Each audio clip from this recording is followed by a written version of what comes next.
नमस्कार। All team के एक और प्रोग्राम में जीवन कालिया आपका सबका स्वागत करता है। मुझे किसी ने फ़ोन कॉल करके एक बात पूछी कि फिल्म के बहुत सारे डिपार्टमेंट होते हैं, बहुत सारे स्टेप्स होते हैं, तो वो एक साथ हमें बताइए कि फिल्म कहाँ से शुरू होती है, कहाँ पे एंड होती है।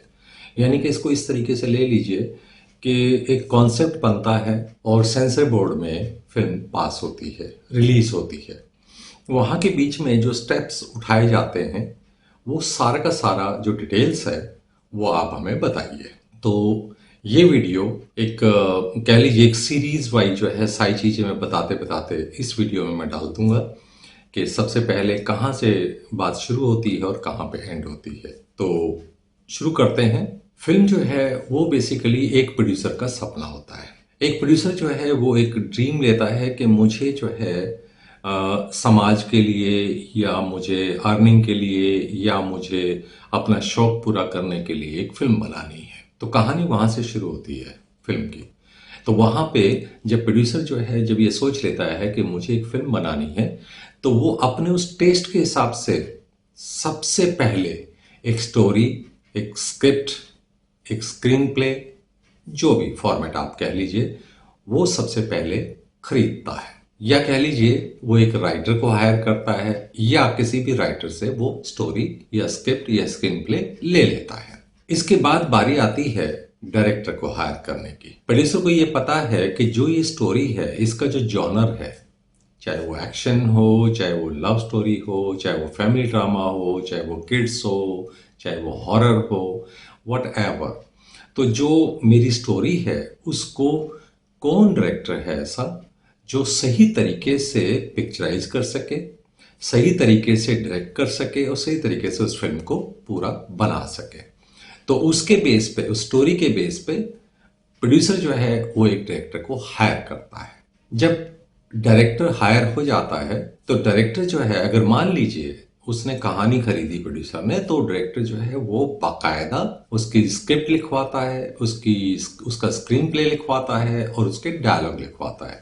यानी कि जो राइटर का पार्ट है, एक कहानी किसी और की है तो बहुत सारे जो लोग हैं उसमें उस राइटिंग वाले पार्ट में जुड़ जाते हैं। स्क्रिप्ट राइटर कोई और हो सकता है, स्क्रीन प्ले राइटर कोई और हो सकता है, डायलॉग राइटर कोई और हो सकता है। ये तीनों चारों जो लोग हैं मिलकर, और वो एक भी हो सकता है, एक बंदा भी हो सकता है जो कॉन्सेप्ट भी बनाता है, कहानी भी लिखता है, स्क्रिप्ट भी लिखता है, डायलॉग भी लिखता है और स्क्रीन प्ले भी लिखता है, वो एक भी हो सकता है। तो वो जो कहानी है उसके बाद डायरेक्टर की हायरिंग होती है और डायरेक्टर और प्रोड्यूसर मिलके अब प्लान करना शुरू करते हैं। तो उसके बाद जब डायरेक्टर हायर हो जाता है तो डायरेक्टर जो है वो मोस्टली सारे डिपार्टमेंट्स की जो चीज़ें हैं अब वो हैंडल करता है। यानी कि डायरेक्टर जो है अब सारे जो आगे का जितने भी स्टेप्स हैं उसमें डायरेक्टर ही मेजर रोल निभाता है और मेजर डिसीजन जो है वो डायरेक्टर के होते हैं। जब डायरेक्टर हायर हो जाता है, डायरेक्टर फाइनल हो जाता है, तो डायरेक्टर सबसे पहले चूज करता है डीओपी को या सिनेमाटोग्राफर को। डीओपी जो है वो बेसिकली डायरेक्टर और डीओपी का जो तालमेल है वो अपने हिसाब से चूज करता है कि कौन डीओपी है जो इस जॉनर, जो भी वो जॉनर प्रोड्यूसर ने सोचा है, उस जॉनर के हिसाब से कौन डीओपी है जो परफेक्टली उस फिल्म को या उस ड्रीम को फुलफिल कर सकता है, पिक्चराइज करवा सकता है। एक कह लीजिए कि जो उसका जो विजुअल है वो ये डीओपी बहुत अच्छे तरीके से पिक्चराइज कर पाएगा, अपने कैमरे में कैद कर पाएगा और डायरेक्टर के साथ मिलके। तो डायरेक्टर जो है वो डीओपी को ढूंढता है, प्रोड्यूसर डीओपी को नहीं ढूंढता, डायरेक्टर डीओपी को ढूंढता है। और क्योंकि मैं बता चुका हूं कि प्रोड्यूसर जो है वो कहानी तक सीमित है, उसके बाद डायरेक्टर और प्रोड्यूसर मिलके आगे के डिपार्टमेंट चूज करते हैं। तो डायरेक्टर जो है वो अपनी पसंद का अपनी पसंद का कह लीजिए, डायरेक्टर जो है वो अपनी पसंद का डीओपी हायर करता है, डीओपी चूज करता है। और इसमें प्रोड्यूसर का ऑफ कोर्स थोड़ा बहुत जो है यस और नो तो होता ही है, क्योंकि बजट भी देखना होता है, सब कुछ देखना होता है। लेकिन डायरेक्टर जो है वो, क्योंकि वो स्किल वाली चीज है, क्रिएटिविटी वाली चीज है, तो इसमें डायरेक्टर की यस 90% तक होती है। यानी कि डायरेक्टर जो है वो चूज करता है डीओपी को। डीओपी के बाद आता है आर्ट डायरेक्टर। आर्ट डायरेक्टर जो है वो चूज किया जाता है क्योंकि इसमें जो विजुअल्स है हमारे, डीओपी कुछ भी शूट करेगा लेकिन वो जो फ्रेम होता है उसका जो कह लीजिए भराव होता है या कॉन्सेप्ट या स्टोरी की रिक्वायरमेंट के हिसाब से प्रॉपर्टीज होती हैं, कलर स्कीम्स होती हैं, जो भी कुछ होता है वो एक आर्ट डायरेक्टर ही पूरा करता है। वो सेट भी तैयार कर सकता है या जो रेडीमेड सेट होते हैं उसमें वो किस तरीके से पूरे सीन और पूरे शॉट के हिसाब से, कंपोजिशन के हिसाब से वो अपने कलर्स भी देता है और स्टोरी लाइन के हिसाब से प्रॉपर्टीज भी देता है। तो आर्ट डायरेक्टर जो है डीओपी के बाद आर्ट डायरेक्टर का बहुत जरूरी एक एलिमेंट है जो जुड़ जाता है। जब आर्ट डायरेक्टर हायर हो जाता है तो इसके बाद जो है आपका जो मेजर जो बंदा है वो आता है प्रोडक्शन डिजाइनर। जो ये प्रोडक्शन डिज़ाइनर है ये पूरी प्रोडक्शन को डिज़ाइन करता है कि आप लोकेशन वगैरह और आर्टिस्ट वगैरह और ये जो सब चीज़ें हैं वो सारी की सारी जो चीज़ें हैं वो अब शुरुआत होती है कि क्योंकि हमें फिल्म बनाने के लिए बाहर निकलना है। जब बाहर निकलना है तो प्रोडक्शन डिज़ाइनर जो है पूरी प्रोडक्शन को डिज़ाइन करता है। अभी लाइन प्रोड्यूसर वगैरह जो है वो अभी नहीं आए हैं, लेकिन क्योंकि प्रोडक्शन डिज़ाइनर जो है वो पूरा डिज़ाइन कर देता है तो उसके अकॉर्डिंग जो है वो लोग हायर करना शुरू कर देता है। तो प्रोडक्शन का जो डिपार्टमेंट है वो प्रोड्यूसर का डिपार्टमेंट होता है, लेकिन काम करता है वो प्रोड्यूसर और डायरेक्टर का दोनों के हिसाब से। डायरेक्टर की जो रिक्वायरमेंट है वो दूसरे तरीके से आएगी, प्रोड्यूसर की जो रिक्वायरमेंट है वो है बजट के हिसाब से। बाकी क्रिएटिविटी वाला पार्ट जो है वो प्रोड्यूसर का नहीं होता है, सारा का सारा जो काम है वो डायरेक्टर जो है प्रोडक्शन डिजाइनर से डिस्कस करके काम को आगे बढ़वाता है। जब ये इतने डिपार्टमेंट हो जाते हैं उसके बाद जो है नेक्स्ट स्टेप होता है कि आपको रेकी पे जाना है, यानी कि लोकेशंस को हंट करना है। यानी कि आप ये देखते हैं कि आपको इस फिल्म को शूट करने के लिए ऐसी लोकेशन चाहिए क्योंकि स्क्रिप्ट की रिक्वायरमेंट है। तो रेकी पे कौन कौन जाते हैं? प्रोड्यूसर जाता है, डायरेक्टर जाता है, डीओपी जाता है, आर्ट डायरेक्टर जाता है, और क्योंकि वो लोकेशन जो आपने देखनी है वहाँ का एक लाइन प्रोड्यूसर भी होता है जो प्रोडक्शन डिज़ाइनर ने उसको हायर किया हुआ है, या प्रोडक्शन हेड ने या प्रोडक्शन डिज़ाइनर ने उसको वहाँ पे बोला हुआ है कि भाई ये लोग जो है इनको जो है वो आप फिल्म शूट करनी है, तो आप इन सब चीज़ों की लोकेशन वो बताएगा, आपका ट्रैवलिंग का बताएगा, स्टे बताएगा, लोकल आर्टिस्ट को बताएगा। तो ये जो सारी रिक्वायरमेंट जो होती हैं वो वहाँ पे जो है लाइन प्रोड्यूसर जो है वो आपको मुहैया करवाता है, वो आपको वहाँ पे दिलवाता है। तो लाइन प्रोड्यूसर वहाँ पे आपकी वेट करता है और वो सारी जो एरिया होता है उसकी रेकी जो है लाइन प्रोड्यूसर आपकी वहाँ पे करवाता है। इसके बाद जो है पार्ट आता है जब आपकी स्क्रिप्ट स्क्रीन प्ले वगैरह सब हो जाता है तो यहाँ पे एक ऐसा डिपार्टमेंट जुड़ता है जो ज़्यादातर मैंने देखा है वो लोग जोड़ते नहीं हैं, लेकिन यहाँ पे एक स्टोरी बोर्ड डिजाइनर भी ऐड हो सकता है स्क्रीन प्ले के बाद। स्टोरी बोर्ड जो है वो एक बहुत ज़रूरी चीज़ है। हमारे इंडिया में थोड़े लोग कम यूज़ करते हैं उसको, लेकिन बाहर की इंडस्ट्री जो है स्टोरी बोर्ड के बगैर कभी भी फिल्म नहीं बनाती है। तो यहाँ पे एक story board designer screen play के बाद एड ऑन किया जा सकता है। स्टोरी बोर्ड डिज़ाइनर जो है वो आपकी फिल्म का बजट काफ़ी लो कर देता है, आपकी परफेक्शन को बढ़ा देता है और पूरी फिल्म को जो है वो आपका पेपर पे बना के दे देता है। तो इट डिपेंड्स कि भाई आप उसको चाहते हैं नहीं चाहते हैं, वो आपके ऊपर डिपेंड करता है। लेकिन इसके बाद जो है स्टोरी बोर्ड डिजाइनर जो है वो एड ऑन हो जाता है। इसके बाद आता है वो आपके जो है वो आर्टिस्ट, जो आपके खासकर लीड जो आर्टिस्ट हैं या सपोर्टिंग दो चार जो आर्टिस्ट हैं उनकी साइनिंग शुरू हो जाती है, उनकी कह लीजिए वो फाइनल होने शुरू हो जाते हैं। लीड एक्टर्स जो है अकॉर्डिंग टू द स्टोरी कि किस टाइप का कैरेक्टर है, कौन निभा सकता है, कौन कितने बजट में आता है, कौन शूटेबल है, ये जो सारी चीज़ें होती हैं। तो जो main lead male female villain या माँ बाप टाइप के या कोई खासकर जो मेन जो कह लीजिए, तो 5-6 जो लोग हैं वो पहले साइन हो चुके होते हैं, क्योंकि यही जो वो लोग हैं जिनके बेस पे फिल्म जो है हम आगे बढ़ाते हैं और इसी के बेस पे ही हमारा मोस्टली जो बजट है वो डिपेंड कर रहा होता है। तो ये चीज़ जो है वो हमारी यहाँ से शुरू हो जाती है। इसके बाद जो है जो नेक्स्ट स्टेप आता है, जब हम चाहे अपने इन हाउस रखें या हम जहाँ पे हम शूट कर रहे हैं वहाँ का लाइन प्रोड्यूसर के साथ मिलके जो हमारे और सपोर्टिंग एक्टर्स हैं, जूनियर एक्टर्स हैं, क्राउड है, वो लोग भी वहाँ पे अब हम हायर करना शुरू कर देते हैं, ताकि हमारी जो पूरी एक्टिंग एक्टर्स जो वाली टीम है वो पूरी पैक हो जाए। तो जब ये सारे डिसाइड हो जाते हैं तो इनका सारा का सारा जो है हम लोग पूरे एक्टर वाला जो हिस्सा है उसका बजट भी बन जाता है और उसके हिसाब से हमारे लोग जो फाइनल होके पैक होके साइड हो जाते हैं।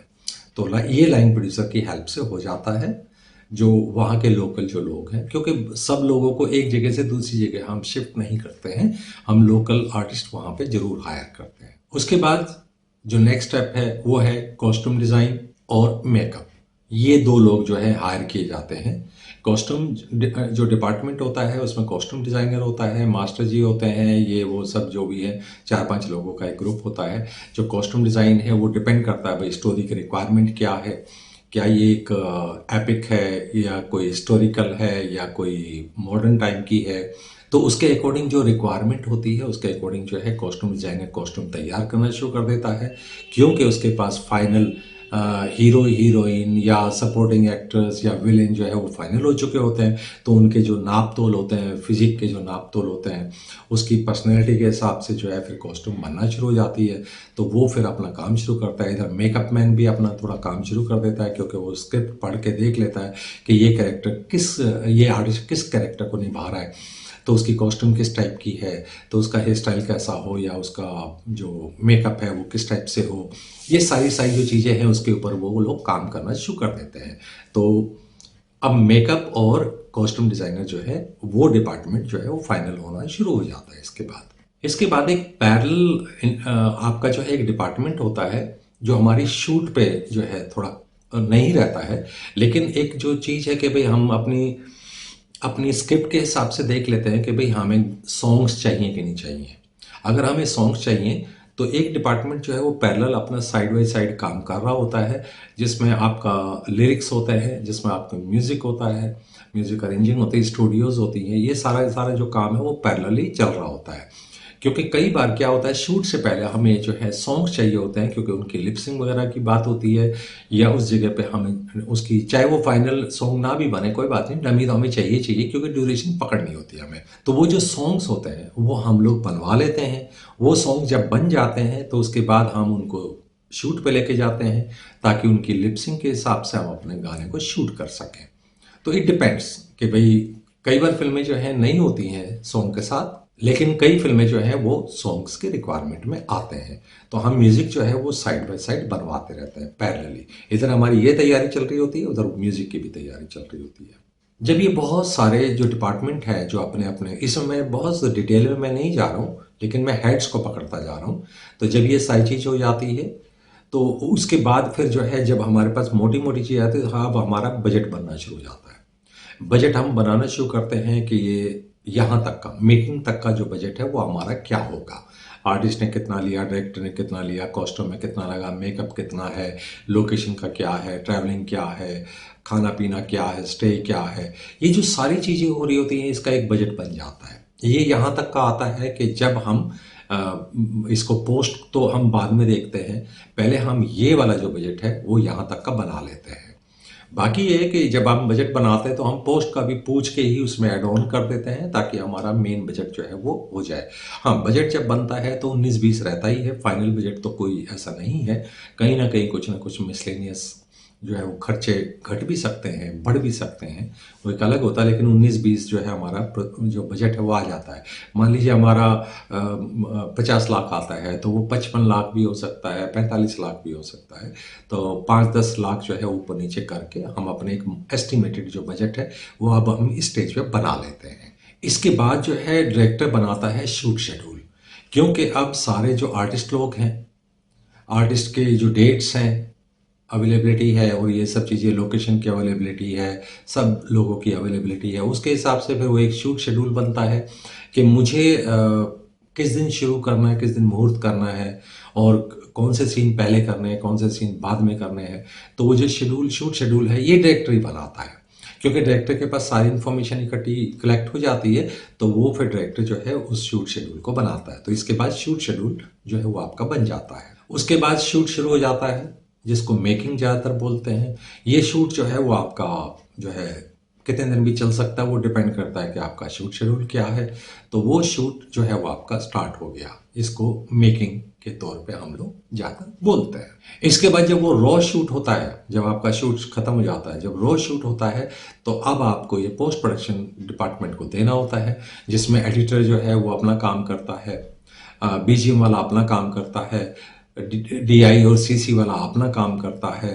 तो ये इस तरीके की, और डबिंग वाला अपना काम, तो इस तरीके से ये जो पोस्ट प्रोडक्शन वाला जो डिपार्टमेंट होता है उसके पास रॉ फुटेज चली जाती है, वो उसमें काम करना शुरू कर देता है। तो अब पोस्ट का काम जो है वो शुरू हो चुका होता है। इसमें कुछ आजकल क्योंकि फिल्में वीएफएक्स के बगैर नहीं बनती हैं, तो इसमें वीएफएक्स का भी एक पार्ट होता है। हो सकता है कि वीएफएक्स इसमें हो, तो कुछ सीन जो है वो वीएफएक्स के लिए भी भेज दिए जाते हैं, क्योंकि पोस्ट का ही पार्ट है तो डिपेंड करता है उसके ऊपर। तो वो पोस्ट के लिए भी जो है, पोस्ट वाले जो है वो वीएफएक्स के लिए वो अपनी फुटेज भेज देते हैं कि हमें इस सीन्स में जो है वो वीएफएक्स लगाना है। तो वीएफएक्स डिपार्टमेंट एक अलग जो है वो अपना पैरेलली काम करना शुरू कर देता है। तो इसके बाद जब सारा जो पोस्ट हो जाता है, फाइनल फिल्म जो है वो बाहर आ जाती है, यानी कि रेडी टू रिलीज वाली जो फिल्म है वो बाहर आ जाती है। जब फिल्म बाहर आ जाती है तो अगर आपको थिएटर में रिलीज करना है, अब बारी आती है जब फिल्म जो है पोस्ट प्रोडक्शन से बाहर आती है, तो अगर आपको वो थिएटर में रिलीज करनी है तो थिएटर में रिलीज से पहले आपको सेंसर बोर्ड सर्टिफिकेट चाहिए होता है, क्योंकि इस सर्टिफिकेट के बगैर आप थिएटर में रिलीज नहीं कर सकते हैं। अगर आपको ओटीटी में देना है या किसी और प्लेटफॉर्म पे चलाना है तो सेंसर बोर्ड का जो सर्टिफिकेट है वो ज़रूरी नहीं है। तो पोस्ट के बाद सेंसर सर्टिफिकेट आपको लेना ज़रूरी होता है। तो उसके लिए आप सबमिट करते हैं अपनी फिल्म को, और सेंसर बोर्ड जो है अपना एक उसमें देखता है कि क्या चीज़ ठीक है, क्या चीज़ गलत है। अगर गलत है तो उसमें करेक्शन कराई जाती है, अगर नहीं हो सकता हो तो उसको ए सर्टिफिकेट दिया जाता है या यू सर्टिफिकेट दिया जाता है। वो डिपेंड करता है आपकी फिल्म का ट्रीटमेंट क्या है, फिल्म का कंटेंट क्या है, उसके अकॉर्डिंग सेंसर बोर्ड आपका उसमें वो फैसला दे के आपको एक सर्टिफिकेट दे देता है। इसके बाद आता है जब आपको सेंसर सर्टिफिकेट जो है वो मिल जाता है, उसके बाद जो है प्रोड्यूसर, डायरेक्टर सब लोग मिलके एक प्रमोशन का प्लान करते हैं कि हम इस फिल्म को प्रमोट करना चाहते हैं, तो कौन कौन सा ज़रिया है। तो आजकल जो है वो ज़्यादातर जो है एक एजेंसीज होती हैं, पीआर एजेंसीज होती हैं। आप उनको अगर फिल्म के बारे में जो है बता दें थोड़ा बहुत, तो वो प्लान करते हैं कि बजट क्या है, क्या नहीं है, कितना खर्च कर सकते हैं। उसके अकॉर्डिंग जो है एक प्रमोशन जो है वो डिज़ाइन होता है कि आपकी प्रमोशन कैसे होगी इस फिल्म की, कहाँ कहाँ पे क्या क्या पोस्टर लगेंगे, होर्डिंग लगेंगे, किस तरीके से उसका एक टीजर बने, टीजर को किस तरीके से रिलीज़ करेंगे, ट्रेलर कैसे बनेगा, और कहाँ कहाँ पे आपके जो है इसकी प्रमोशन कहाँ कहाँ हम लोग कर सकते हैं। तो ये इस तरीके से फिर उसके बाद प्रमोशन की बारी आती है। फिर उसके बाद लास्ट में आता है कि आप इसको रिलीज़ कर रहे हैं या आपको बेच रहे हैं। तो फिर उसकी प्लानिंग शुरू हो जाती है, या तो आप उसको रिलीज़ करते हैं या आप उसको बेचते हैं। तो उसके अकॉर्डिंग जो है वो आपका जो है लास्ट का हिस्सा यही होता है कि एक प्रोड्यूसर जो है वो जितना भी उसका पूरा जो एरिया है वो कवर करते हुए लास्ट में उसको या तो बेचना होता है या रिलीज़ करना होता है। तो ये है सारा का सारा एरिया जो एक फिल्म को शुरू से आखिर तक बनाता है। सारे डिपार्टमेंट इस तरीके से कवर होते हैं। मैं बहुत ज़्यादा डीप नहीं गया हूँ, हर डिपार्टमेंट के भी टुकड़े होते हैं, उनमें मैं बहुत ज़्यादा नहीं गया हूँ, लेकिन जो पाइपलाइन है, जो मोटी मोटी पाइपलाइन है वो ये है। तो ये वीडियो आपको कैसी लगी? आपके सजेशन, आपके रिमार्क्स, आपके कमेंट्स, उनकी मैं वेट करूँगा। तो जैसा भी लगा हो आपको, आप प्लीज़ अपने कमेंट्स ज़रूर दीजिएगा। तो अगले किसी भी एक वीडियो के लिए मैं आपसे फिर मिलूंगा, तब तक के लिए नमस्कार।